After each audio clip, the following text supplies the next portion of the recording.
Hi, Renetto. Here's my take on this whole copyright thing. I think copyrights should be treated a lot like patents are treated. If you invent a widget and you apply for a patent, you have 25 years in which you hold that patent. During that time, no one else can make those widgets except you, unless they do it under licensing and pay you a fee, whatever you negotiate, but it's yours to make the profits during that period of time. After your patent expires, it goes into the public domain, and anybody can make that widget after that time.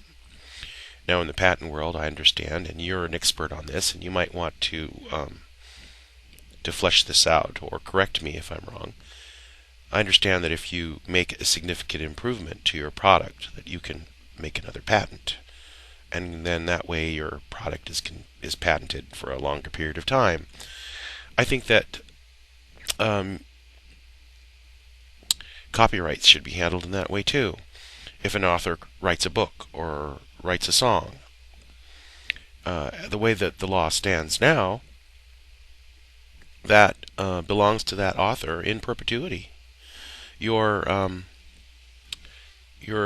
illustration about the Wright brothers, or somebody's illustration about the Wright brothers, was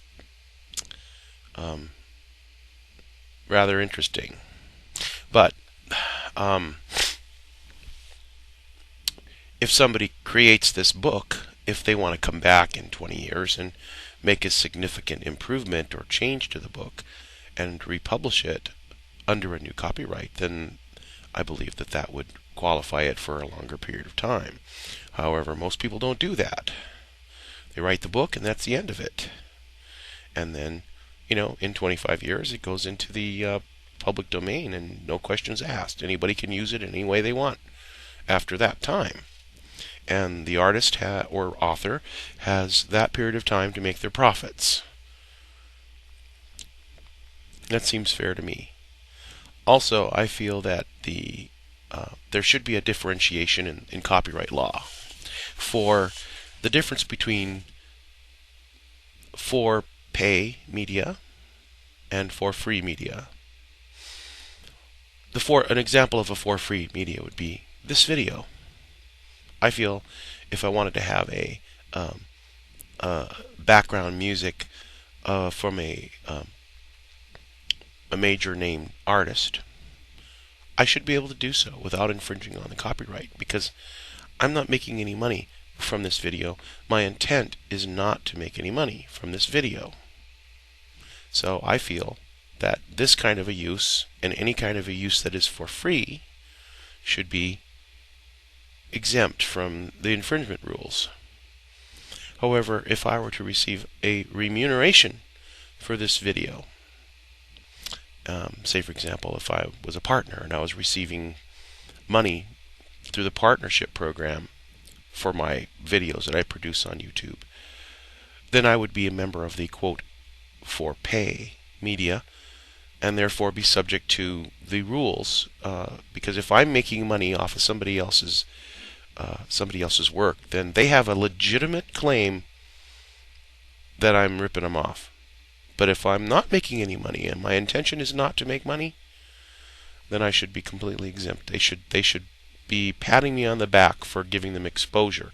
This is the argument that you brought out, why they didn't thank you for bringing the exposure here. Now, in your case, you're a partner. I don't know how much you make per click or whatever. I have no idea.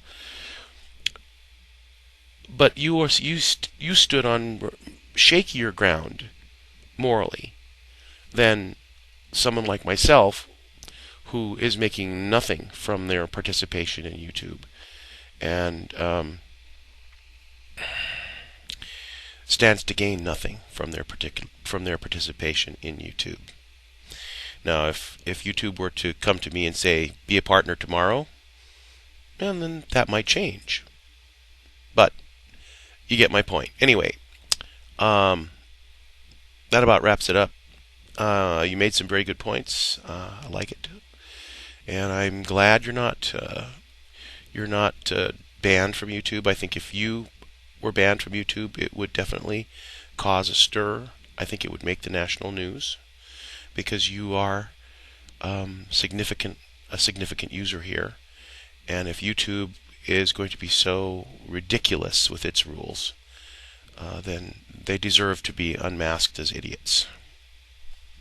Okay, set, point, set. So, I better quit before I bite the hand that feeds me. All right, talk to you later. Bye.